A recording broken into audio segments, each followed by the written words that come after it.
Então vamos ler então, Atos 10, versículo 35, por favor. Olha o que diz a palavra do Senhor, Atos 10, 35. Mas em qualquer nação, aquele que teme e pratica o que é justo, lhe é aceitável a Deus. E ele enviou a palavra aos israelitas, anunciando o evangelho da paz por meio de Jesus Cristo. Este é o Senhor de todos. Essa palavra, vós bem sabeis, foi proclamada por toda a Judeia, começando pela Galileia, depois do batismo que João pregou. E diz respeito a Jesus de Nazaré, como Deus o ungiu com o Espírito Santo e com poder. Ele andou por toda parte, fazendo bem, curando a todos os oprimidos pelo diabo, porque Deus era com ele. E somos testemunhas de tudo quanto ele fez, tanto na terra dos judeus, como em Jerusalém, mas eles o mataram, pendurando no madeiro. Deus o ressuscitou ao terceiro dia, e lhe concedeu que se manifestasse, não a todo o povo, mas às testemunhas predestinadas por Deus, a nós que comemos e bebemos com ele, depois que ressuscitou dentre os mortos. Até aí, tá bom, olha para cá, por favor. Vamos ler o 43 para terminar. Vai. Todos os profetas dão sobre ele o testemunho de que por meio de seu nome, todo o que nele crê receberá perdão dos pecados. Eu quero passar apenas 2 princípios ali. Põe o primeiro, por favor, Samuel. Primeiro, o Evangelho fala da vida e das obras de Jesus Cristo. É do conhecimento de todos nós que, de fato, aquilo que Paulo orienta em 2 Timóteo 3, toda a Escritura é inspirada por Deus, sem exceção.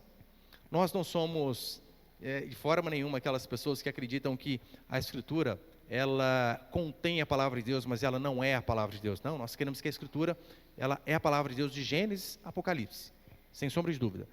E aquilo que Paulo diz é perfeitamente verdade. Toda a Escritura é inspirada por Deus e útil para ensino, repreensão.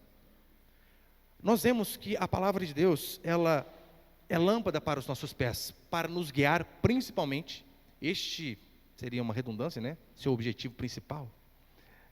Seu objetivo, de fato, é nos guiar rumo ao céu, rumo à eternidade. E é isso que ela vem nos mostrar.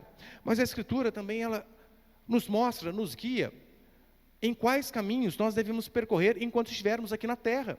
Porque por mais que sejamos seres celestiais, por mais que estejamos esperando a redenção, o Senhor Jesus Cristo vir, nos resgatar, e então haver novos céus e nova terra, nós temos uma vida aqui. Alguns uma vida mais longa, outros uma vida mais curta, mas todos nós estamos aqui. Tiago, dá uma olhadinha para mim no cara ali atrás, por favor. Não sei se ele quer alguém lá. Ah não, o Leste já foi. Obrigado. Olha para cá, gente, por favor. Não sabia que tinha 42 Thiago aqui na igreja. Todo mundo olha, né? Faz parte. Olhem para cá, por favor. Então veja, a Escritura, ela de fato nos indica os melhores caminhos a ser seguido, em todas as circunstâncias da vida.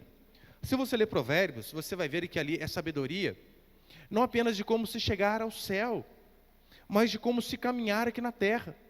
Você vê Provérbios começando a dizer que o temor do Senhor é o princípio da sabedoria. Ele vai falar sobre a importância de ouvir e honrar os pais. Hoje mesmo, eu falava com meu filho, de 6 anos, né?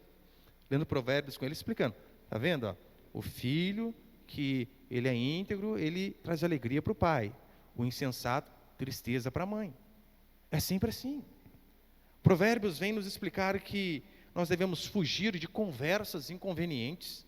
Olha a sabedoria, ainda mais hoje em dia, né? Com rede social, com essas coisas. É uma coisinha que a gente faz, a nossa imagem pode ir para o beleléu. E a Escritura, ela vai nos ensinar como nós nos comportamos aqui. Se você quer aprender a educar o seu filho de uma forma honesta e justa, para que ele seja um homem, uma mulher de caráter, a Escritura tem todos esses mandamentos, todos esses caminhos.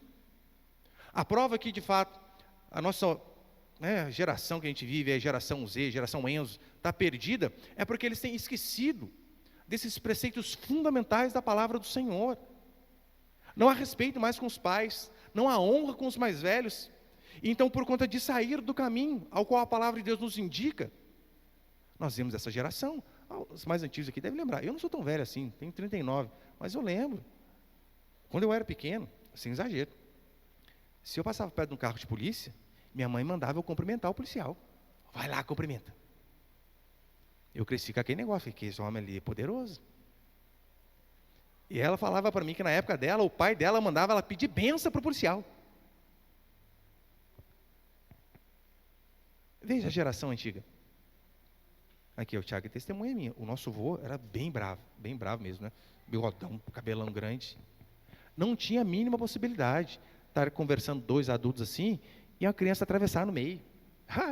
Era avô, mas a mãe ia lá no cabelo, na nuca, assim, puxava para cá de novo. Hoje em dia o desrespeito é absurdo, porque o abandono da palavra de Deus, a Escritura nos ensina como educar os filhos. Quer aprender a ter um casamento longevo, que de fato dure até que a morte separe? A Escritura ensina como tratar a esposa, como tratar o marido. Se quiser ser abençoado, próspero financeiramente, esses caminhos estão todos na Bíblia. Isto faz parte, isto é a palavra de Deus, nós aprendemos todas essas coisas. Só que todavia, ainda que sejam igualmente palavra de Deus, tenham o seu valor, isto aqui é um acréscimo ao Evangelho. O Evangelho, de fato, ele é o centro da Escritura. E ele é resumido no sermão de Estevão, que nós lemos, e é resumido aqui também naquilo que nós vamos ver quando Pedro chega e fala àqueles homens na casa de Cornélio. Olha o que ele vai dizer. Ele vai dizer que o Evangelho, de fato, ele está centrado na vida e nas obras de Jesus Cristo. Versículo 38, leia comigo novamente, por favor. O Evangelho, a palavra de Deus, diz respeito a Jesus de Nazaré, como Deus o ungiu com o Espírito Santo e com poder. Ele andou por toda parte, fazendo bem e curando todos os oprimidos pelo diabo, porque Deus era com ele. Eu coloquei ali Lucas, põe por favor, Samuel. Em Lucas capítulo 4, versículo 18, diz assim, Jesus Cristo dizendo, o Espírito do Senhor está sobre mim, porque me ungiu para anunciar as boas novas aos pobres, enviou-me para proclamar libertação aos presos e restauração da vista aos cegos, para pôr em liberdade os oprimidos. Suas obras, aqui ele está dizendo, o Espírito de Deus está sobre mim para que eu faça essas coisas. E o que Jesus diz em Lucas, ele está apenas cumprindo aquilo que é dito lá em Isaías, capítulo 61. Põe, por favor, Samuel. Isaías, capítulo 61, vai dizer assim a palavra do Senhor. O Espírito do Senhor Deus está sobre mim, porque o Senhor me ungiu para pregar boas novas aos quebrantados, enviou-me a curar os quebrantados de coração, a proclamar libertação aos cativos e pôr em liberdade os algemados, a apregoar o ano aceitável do Senhor e o dia da vingança do nosso Deus, a consolar todos os que choram e a pôr sobre os que em Sião estão de luto uma coroa em vez de cinzas, óleo de alegria em vez de pranto, vestes de louvor em vez de espírito angustiado, a fim de que se chamem carvalhos de justiça plantados pelo Senhor para a sua glória. Veja que desde o anúncio de que Maria portaria o Filho de Deus em seu ventre, as promessas são a respeito daquilo que Jesus Cristo faria, de suas obras. Este é o centro do Evangelho. Tudo que a Escritura diz a respeito dele, desde o seu nascimento, a estrela que guiou os magos, os presentes que ele ganhou, a perseguição sobre Herodes, sua sabedoria na infância. Lembra quando ele com 12 anos está no templo, diante daqueles homens, as pessoas olhavam para ele e diziam, como pode? Com 12 anos, alguém extremamente sábio. Os jovens de hoje em dia, 12 anos, o que eles sabem? Nada. Por que a maioria não sabe nada? É porque, pastor, mas Jesus era Deus. Sim, mas os judeus, eles aprendiam porque eles sempre estavam no meio de adultos, de pessoas que sabiam mais, pessoas que eram tementes a Deus. É por isso que essa coisinha de separar a criança, não é igual a escola. Aqui é os de 12 anos, aqui é os de 10, aqui é os de 9. Só forma imbecil. Ninguém nunca avança. Agora, deixa a criança com adultos, com jovens, com pessoas mais novas, mais velhas. É isso que traz crescimento. E é isso que nós vemos.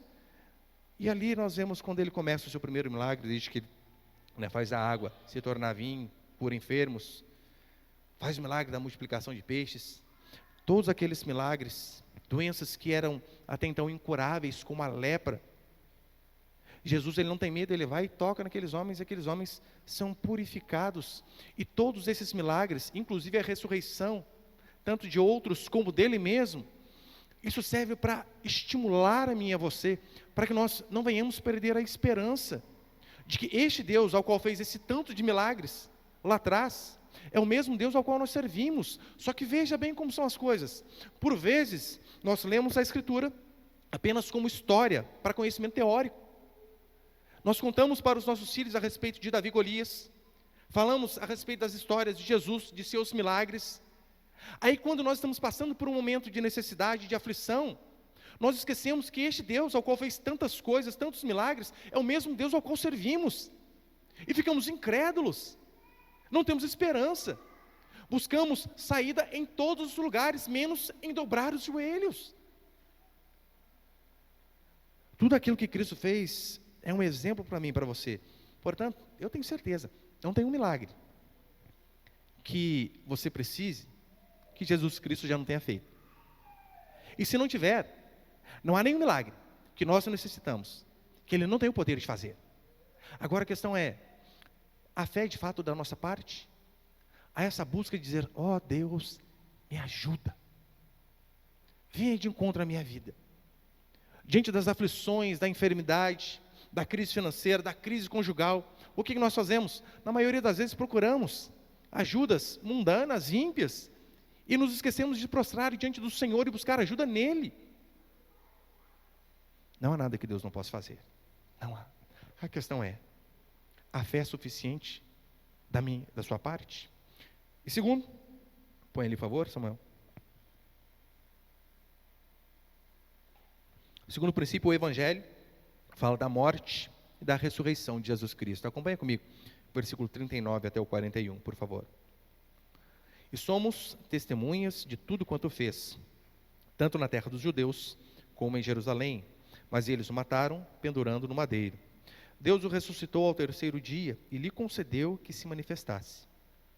Não a todo o povo, mas às testemunhas predeterminadas por Deus a nós, que bebemos e comemos com ele, depois que ressuscitou dentre os mortos. Olha para cá. A morte de Jesus Cristo, de fato, ela sim, é a carta de alforria que nós precisávamos para não sermos escravos do pecado. A liberdade veio com a princesa Isabel. Não. A liberdade veio quando Jesus Cristo naquela cruz disse, está consumado. Diante dos feitos dele, eu e você não somos mais escravos do diabo. Pastor, então não temos mais um dono? Não, claro que temos. A diferença é que nós mudamos de dono. Tínhamos um dono maligno, opressor. Jesus Cristo vem e nos compra com o seu sangue, como nosso Redentor. Mas não quer dizer que por conta disso você pode fazer o que você quiser. Claro que não. Nós temos um dono agora. Sim, um dono amoroso, um dono que se preocupa conosco, mas continuamos a ter um dono. Jesus Cristo, ele não morreu como um mártir, mas segundo a Escritura, ele morreu como um substituto. E essa é uma grande diferença. Estevão, o primeiro mártir, como nós já pregamos aqui sobre ele morreu como alguém que tinha fé em Cristo e por conta de sua fé foi perseguido. Mas ele morreu como um mártir, como um exemplo de alguém que não deve abandonar a sua fé em hipótese alguma. Não importa a circunstância, ainda que isso lhe cause a morte. Mas Estevão não morreu no seu lugar. Jesus Cristo fez esta função. Jesus Cristo fez esta substituição. Não como mártir, mas sim como substituto. E o Evangelho ele está centrado na ressurreição de Jesus Cristo. É isso que nós lemos aqui no versículo 40 e no versículo 41. Portanto, há um abismo entre o cristianismo verdadeiro e todas as outras religiões. Todas as outras. Eu esqueci de trazer a foto ali, eu ia colocar, esqueci. Mas, por exemplo, se você for lá na Arábia Saudita, onde Maomé está enterrado, convenhamos, o túmulo dele parece um bairro, não é exagero. Põe na internet para você, parece um bairro, o túmulo que ele foi enterrado. Tanto ouro, tanta riqueza, tantas coisas. Mas está lá os restos mortais de Maomé, Buda, Confúcio, Maria. Mas se você vai a Jerusalém, ao túmulo de Jesus Cristo, a única coisa que você vai ver é um túmulo vazio com uma frase, ele não está aqui, mas ressuscitou. Essa é a diferença gritante do cristianismo. Ainda com os discípulos ali em vida, ele falou sobre o cumprimento de todas as profecias, de que seria morto, mas que a morte não o deteria. Lembra, os evangelhos é o tempo todo ele falando, olha, convém que eu vá, convém que eu morra. E mesmo assim aqueles homens permaneceram incrédulos. Jesus Cristo morre e eles perdem a esperança, sendo que ele passou 3 anos avisando tudo aquilo que aconteceria. E como Pedro diz, ele apareceu, não a todos, mas a testemunhas pré-determinadas, a 500 pessoas, as quais são testemunhas oculares. Ou seja, viram. Aquelas pessoas viram Jesus Cristo na sexta-feira, sendo morto, e viram no domingo o túmulo vazio. Aquelas pessoas viram ele vivo no caminho de Damasco. Viram ele se apresentando diante delas em reuniões, em casas. E a prova de que de fato eles viram Jesus Cristo é que eles morreram por conta desta verdade. Pastor, mas calma aí, eles poderiam ter feito um conchavo e ter criado uma mentira, porque é isso que foi conhecido durante a época. Olha, esses apóstolos estão mentindo. Eles se reuniram e inventaram uma mentira. Tem a possibilidade? Claro que tem. Nós aqui, podemos fechar a questão a respeito de algo e dizer, olha, a partir de hoje a gente vai falar que o Palmeiras é campeão mundial. Ou qualquer outro assunto. Podemos fechar a questão aqui. Eles poderiam ter feito isso? Poderiam. Só que convenhamos, se foi uma mentira inventada por eles, como eu sempre falo, quem em sã consciência mente para ser prejudicado, via de regra se mente ou para se livrar de punições, ou para alcançar alguma vantagem. Quem mente para se prejudicar? Não, eu vou lá à delegacia e vou falar, o acidente que teve, você não, já fui eu, sendo que nem habilitação eu tenho. O fulano foi atropelado, fui eu que atropelei. Quem faz isso é loucura. Aqueles homens, vendo, se você ler o livro de John Foxe, o livro dos mártires, ele conta a respeito, né, de muitas formas de tortura que as pessoas usavam com os cristãos na época da igreja primitiva e no decorrer ali com os patriarcas não, né, com a patrística e por aí vai. É impressionante. Homens comuns como nós. Seus filhos eram trazidos à frente e era dito a eles, olha, nega que você viu Jesus Cristo vivo. Nega e volte para sua família. Simples. Eles diziam, eu não posso. Eu vi. Eu toquei. Como eu negarei aquele que deu a vida por mim? E por conta disso, muitos tinham os parentes mortos, filhos mortos, esposas mortas, eram decapitados, jogados aos leões, mortos a fio da espada, como você lê Hebreus capítulo 11, 12, dilacerados, cerrados ao meio. Mas eles diziam, eu não posso negar, eu vi. Quem mente a ponto de perder toda a família? A ponto de perder a própria vida? Ninguém. Deus ressuscitou a Jesus Cristo dentre os mortos e a ressurreição de Cristo nos dá certeza de que um dia nós também vamos ressuscitar.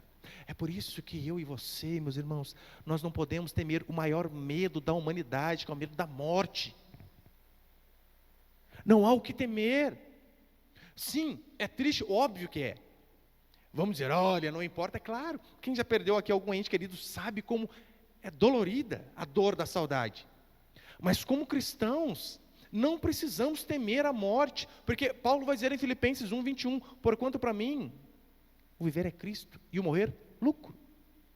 Se eu vivo a Cristo, a morte para mim é um bônus, é algo que eu ganho, é apenas o retorno para a casa celestial de onde eu vim. Ora, se a morte é um retorno para mim e para você, por que temeremos?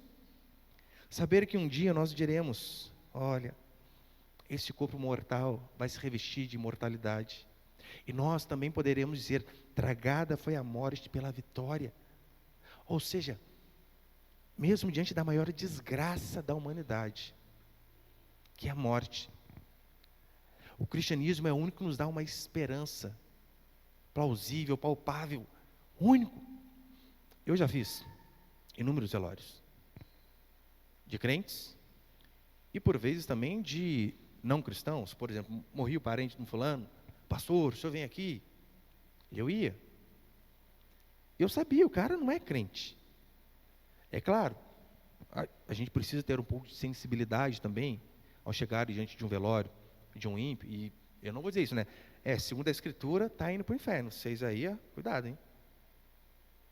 Porque eu não sei os últimos momentos de vida daquela pessoa. O ladrão na cruz se arrependeu aos 45 do segundo tempo. Prorrogação já. A gente quer acreditar nisso. Tem a esperança nisso. Mas quando eu vou a velórios de cristãos, é totalmente diferente. A esperança. A dor é grande? Claro que é. O choro dói do mesmo jeito. Só que a esperança da ressurreição, porque Cristo ressuscitou, isso aqui não há religião no mundo que dê esta paz. A paz do reencontro. De que, olha, aqui são em média 75, 80 anos, para aqueles que vivem muito. Mas um dia todos nós partiremos. Mas não partiremos para um grande talvez, como diz John Paul Sartre. Nós sabemos para onde iremos. Sabemos de onde viemos e para onde iremos. Essa é a certeza do cristão. E é isso que Cristo veio mostrar a mim e a você. Ele morreu como uma ovelha muda, indo para o matadouro. No sermão após o Pentecostes, Pedro vai dizer assim: esteja absolutamente certa, pois, toda a casa de Israel, que a esse Jesus que vós crucificaste, Deus fez Senhor e Cristo. Pedro diz àqueles homens: este Cristo a quem vocês crucificaram, ou seja, vocês têm culpa no cartório, vocês têm culpa, mas este Jesus, Deus os fez Senhor e Cristo. E olha no versículo 42, o que vai dizer, Atos 10, 42.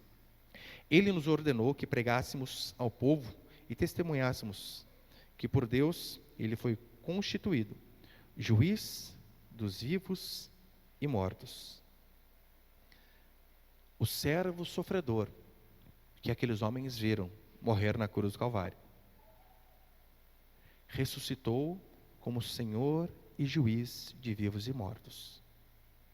Senhor que, diante dele, segundo a Escritura, todo joelho vai se dobrar, sem exceção. Como diz Paul Washer, ou você dobra por bem, ou ainda que seja necessário Deus quebrar a rótula do seu joelho, mas você vai se dobrar diante do Senhor, porque é isso que a Escritura diz. Todo joelho vai se dobrar diante dele. O servo sofredor hoje é Senhor de vivos e mortos, e todos nós compareceremos perante ele para darmos conta de nossas vidas. Todos. Ah, mas o fulano é ateu. O problema é dele. Ele teve a oportunidade de uma ou outra forma ouvir o evangelho. E o índio que mora lá, não sei na onde, pastor. Romanos vai dizer que a natureza proclama a glória de Deus. Ele tem a obrigação de saber que há um Deus. E este Senhor e Cristo é o único que pode oferecer para mim e para você perdão dos nossos pecados. Não há outro. Apenas Jesus Cristo. E como ele disse que eu e você recebemos este perdão pelos nossos pecados, você não precisa tentar fazer como os judeus, guardar a Torá, porque você não consegue. Você não precisa fazer como os adventistas, guarde o sábado, até mesmo porque eles quebram constantemente. Não. Você não precisa pagar indulgências como os católicos, muito menos dinheiro na fogueira santa como os neopentecostais. Não, nada dessas coisas. O que você precisamos, como diz a Escritura, é aqui no versículo 43, logo no finalzinho. Todo o que nele crê receberá perdão de seus pecados. Jesus Cristo nunca recusará qualquer um, judeu ou gentil, negro ou branco, rico ou pobre. Não interessa o quanto ele tenha de inteligência ou não tenha estudo nenhum. Todo aquele que de fato se humilha diante da majestade de Jesus Cristo, reconhecendo-o como único e suficiente Salvador, a este é concedido o perdão dos pecados. Não importa quais pecados tenha cometido. É isso que eu acho fantástico no cristianismo. Você não precisa vir pagando todas as suas dívidas. Tem consequência, tudo que a gente faz no passado? Claro que tem. Eu preguei sobre Paulo aqui. Paulo foi um exímio perseguidor da igreja, Jesus Cristo o perdoou, o fez missionário, alguém que escreveu basicamente 2/3 do Novo Testamento, mas Paulo colheu frutos amargos demais por conta da sua vida passada. Demais.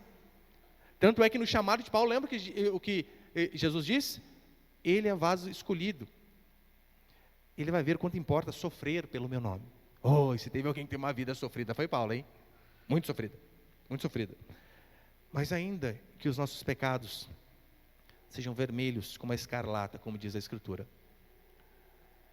eles são limpos, tornados brancos como a neve, quando nós cremos no sangue de Jesus Cristo, como a remissão dos nossos pecados. Em Jesus Cristo, quando Ele diz, está consumado, que de fato Ele vai e pega o escrito de dívida que era contra nós, e crava-o na cruz, a ponto de nem Satanás poder mais nos acusar daquilo que fazíamos. Eu não quero saber como era a sua vida antes. E olha que tem muitos irmãos aqui que eu conheço. Não a ficha, né? Tem uns que tem capivara. Não importa. Não importa. Se há um arrependimento genuíno, vai haver perdão. Como diz a Escritura, prostre-se diante do Senhor. Arrependa-se dos seus pecados. Arrependa-se e deixe-os. Não é, Senhor, perdão. E amanhã faz de novo e de forma programada. Claro que não. Como aquela velha história que eu sempre conto, né? O menininho chega para o padre e diz: olha, padre, eu queria pedir perdão pelas 2 maçãs que eu roubei. E o amiguinho dele olha: mas calma aí, eu estava com você roubou uma só. Não, eu já estou pedindo perdão pela maçã que vou roubar amanhã. Isso aí não vale. Mas que se haver, de fato, um arrependimento genuíno da minha e da sua parte, pode ter certeza, não há pecado tão grande que Deus não tem o poder de perdoar. Mas a questão é, há de fato em mim e você esta fé, essa esperança de que, olha, em Cristo eu sou lavado dos meus pecados? Você consegue olhar para aquilo que você fez ou faz de errado e dizer: Senhor, me perdoa. Eu não estou dizendo que você talvez nunca mais vai errar a mesma coisa. O Lutero, ele diz isso, né? Que, de fato, a certeza de um verdadeiro arrependimento é que você não comete mais o mesmo erro. E eu discordo, porque inúmeras vezes eu já me arrependi de algumas coisas e fiz de novo. Impaciência, me arrependo, hoje mesmo. Me arrependi e já errei, logo em seguida. Vou ter paciência, tá bom, já falou muito. Triste.